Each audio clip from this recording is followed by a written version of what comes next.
If you are looking to shop in Summerville and you want trendy, high-end fashion, look no further than Louise. They are a new boutique and you have to stop by, and they're today's guest on the Charleston Women Podcast. This is Charleston Women Podcast, where you can meet like-minded, strong, independent, professional, and inspiring local women. This is Charleston Women Podcast. They are the hottest new boutique in Summerville, and we are thrilled to have them on the Charleston Women Podcast. Louise is the name of the boutique, and we have owners Jennifer Limehouse and Jennie Crosby. Ladies, thank you so much for joining us. Hello. Thank you for having us. Everything looks so great behind you. I've been snooping around your Instagram page, doing a window shopping, if you will. Let's just start from the beginning. You guys are pretty new. When did you launch? Gosh, we signed the lease February and doors open quietly May while we waited for furniture and bags, and grand opening was June 11th. Mm-hmm. Yeah, June 11th. June 11th. And here you are. So what made you decide that you wanted to go into business together and start this boutique? So this has been a dream of mine for a while, for several years. And my kids went to college and it was just the perfect time. And I love our little community. Summerville is precious. It's like a Hallmark town. Yeah. And we have some fantastic stores here, but just not enough. And could see the need and wanted to do it. Yeah. So what is your story? Have you guys been friends for a long time? It's a big decision when you decide to go into business with someone. We're married now. We are not. We're in it. Yeah. Yeah. We've worked together before. So it's actually kind of funny. When I wanted to do this, my husband kind of said, you really need to think about what you're doing. You're signing over your life. And so I started to think, who could work with me? Who could work with me? And Jennie's name always came up. We had worked together before on some nonprofit things.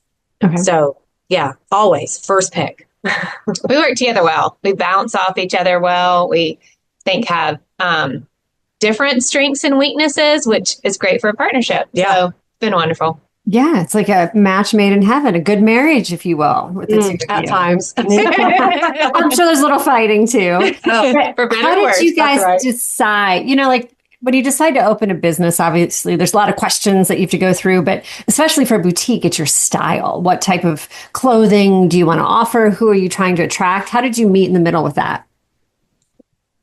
I don't mean to interrupt you, but it's kind of funny. There's really no meeting in the middle with it. Like, I like what I like and Jennie likes what she likes. So we buy based on what we love, and it just works out well for the customer. Okay.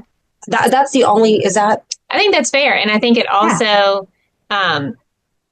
means that there's variety in the store. Yeah, there's variety. Our bodies are different. Our styles are different, but we both I love what Jen wears. There's a lot that she wears that I would not be able to wear, So I think when we buy together that way, it just means that we're covering more ground here in the store. And there's even a better chance that you can come in and find something that you love and works great for you. For sure. There's more options that way. So who is a good person to walk into the doors of the store and love everything? What are you, attracting a specific age group, a specific type of woman? Well, no. Anyone that wants to spend money. We want as many women in our community as possible to come in and fall in love. So Jen and I both have moms and daughters that are here. Of course, we're going to pick stuff that we love for ourselves. So we really do kind of have a little bit for everybody. Anybody who's willing to just come in and give things a try and fall in love with some of our clothes. Yeah. What would you say is really hot right now? What is selling like crazy? What are the trends for fall and as we enter the holiday season? Oh, that's hard. I'm shocked you didn't say denim. Denim is my jam. Anything with fringe and metallics are doing really well right now. Denim, of course. Yes. Fabulous shirt. Yes. I think it's just a great time for people to come in and look through the options that we have on the floor and know that they can step out of their box, or maybe stay with something that they've loved in the past and can kind of continue to love. There's a lot of throwback stuff. Like we've laughed about Save All Your Leopard because it's back. You know, thank God. like Jen said, metallics are here. We've got a lot of brown in the store right now, which we love and has kind of been fun. So we like to follow trends and play with some of those new ways to style things, and also keep the stuff that's just timeless and has always been around as well. In 1996, it was Southern Women to Women magazine. Now it's Charleston Women magazine. Charleston Women is all about strong, capable, confident, hardworking, nurturing, determined, dedicated, and inspiring women. Our readers are business owners, entrepreneurs, mothers, sisters, wives, and grandmothers. Pick up your copy of Charleston Women magazine at Charleston area Harris Teeters and Food Lions. Charleston Women magazine. We are Charleston Women.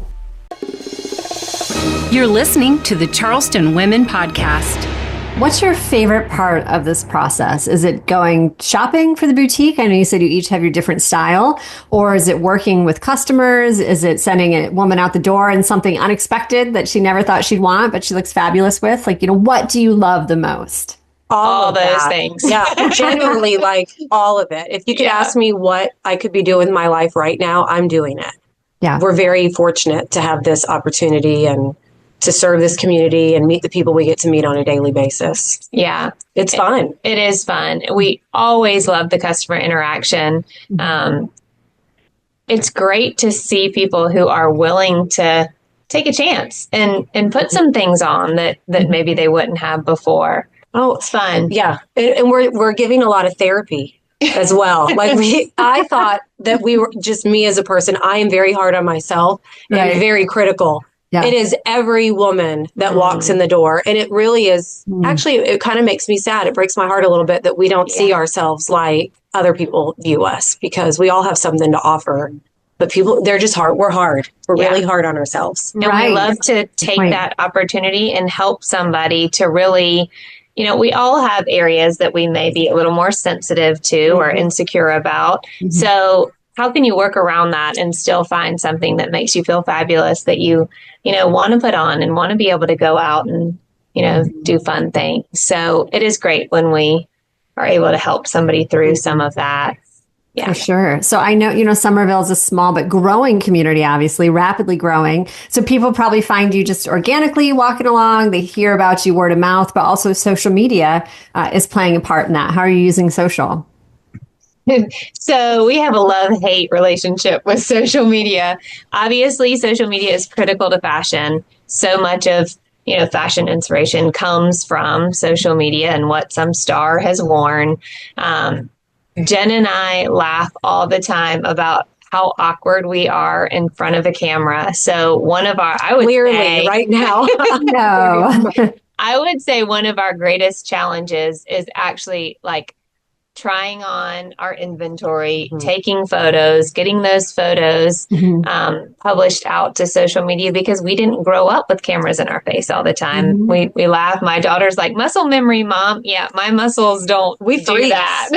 But we know it's important for our audience to see our items on real people, to know that we can all wear it and that we all need to just try. So we're trying to love it, despite the fact that it's a challenge for us. And hard. We do love, we've had several instances where our customers have worn stuff from Louise and tagged us, and we're able to share that. And we love that too. We love to see, people out feeling good in something that they found here. That's really special. You're responsible for that. Speaking of the name Louise, there's a very special story about how the two of you settled on this name. Go ahead and share it with us.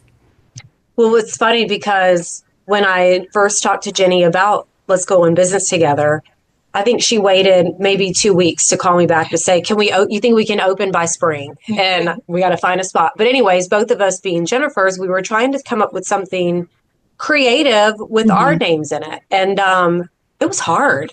And one day she said, let's do something with the girls. What's Ella's middle name? And I said, Louise. And her daughter, Marley, her daughter's middle name is Marley. Oh my gosh. Louise. Yeah. So that was it. It was meant to be. Yeah. Perfect. Yeah. You know, I love your stories. We talked to a lot of women on this podcast who maybe pivoted and did something completely different, you know, later in life. What would you say to a woman right now who is listening to this and might have a big idea in her head? You know, you had the boutique and finally said, let's do this. You know, what would you say as some motivation to someone else who might be kind of in that same spot? You have to have courage. And I think that, to do it. You know, we had some scary moments in the beginning where not everyone that we talked to really believed in us, but we felt like we had both the passion and just enough fact to kind of validate going into business and opening up the store here in Summerville. And I think it's just really exciting. We have both appreciated that we can kind of say to our girls, say to our husbands, like, this is something that we've done, that we own together, and it's never too late. It's never too late. Yeah. I'd rather do it and not live with the regret. At least I'm going to try like hell. And if I fail, then I fail.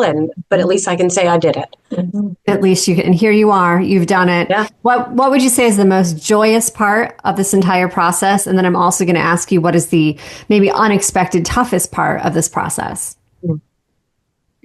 Can I go first with tough? Yeah. Let's just nail the tough part. Back to that piece about social media, just trying to tackle our own insecurities and the insecurities of our customers, because even though we all know they're there, it's so magnified sometimes when you're in this environment and trying things on and trying to work through those insecurities. So dealing with those in ourselves and then trying to help our customers face those too, I think would be a bigger challenge than I initially anticipated. Yeah. Yeah. You want to do a challenge, or you want me to jump right into my biggest joy? Do your biggest joy. So that one's easy for me. We were talking about this just a couple of days ago. I don't know why, but my favorite thing is when somebody comes in kind of in a pickle and we're able to help them. And maybe that's just because it has always been so hard to find enough options locally that if you got in a pickle, you know, you're going somewhere and you have something, you know, you need something new. You know, our traffic's not great. Yeah. You know that living here downtown. Yeah. That's a whole day trip for us. Can't do it. And so It's like another state. I kind of get a little kick out of somebody coming in and saying, you know, they're going somewhere tonight or they're going somewhere tomorrow. They have a wedding this weekend, and walking out excited and confident that they found just what they were looking for. That's fun to me. I love it all. My joy is every day. I do. I love working the floor and the day-to-day operations of the store.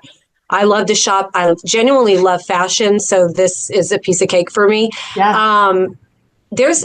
I don't know what the hardest part is. I think the hardest part is just nailing down who our customer is, because I want everyone to feel welcome and find something here.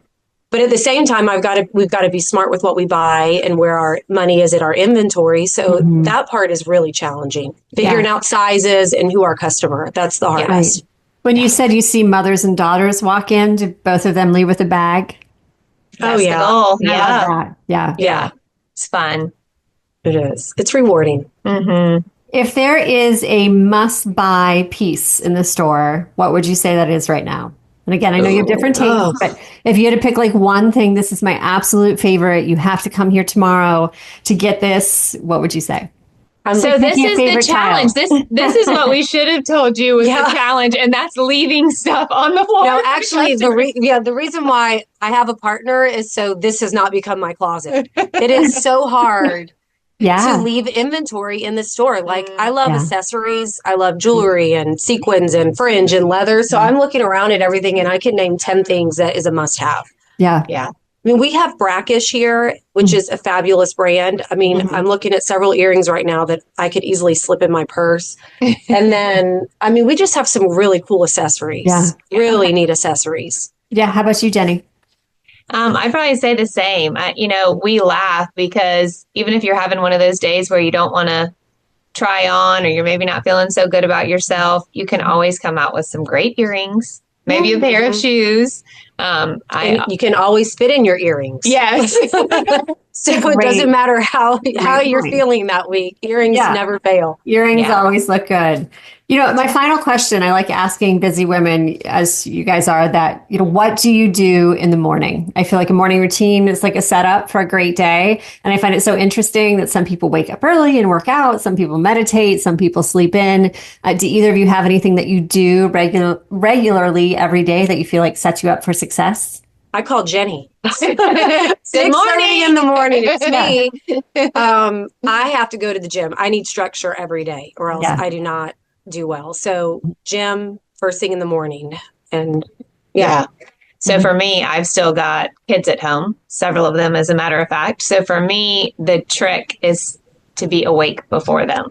So I always have to give myself the ideal spot's about 30 minutes. That's just me, a cup of coffee, some quiet time, maybe a devotion in the morning, just to get my mind right before the chaos of the kids and the way they get ready for the day starts. I think a lot of us can relate to that.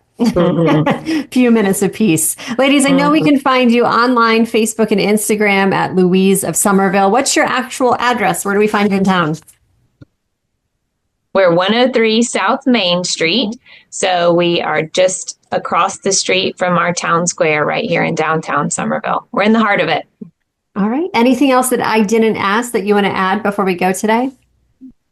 I can't think of anything. Yeah, no, it was great. Louise is a special place. Yeah, come see it for yourself and experience what we hope will be a great day. Well, congrats to both of you. This is a huge accomplishment, and I can't wait to stop by for sure. Please do. That'd be great. All right. Thank you. Absolutely. This has been Jennifer Limehouse and Jennie Crosby of Louise of Summerville, and you've been listening to the Charleston Women Podcast. Thanks for spending time with Charleston Women Podcast. Please like us and follow us on whatever platform you're using to access Charleston Women Podcast.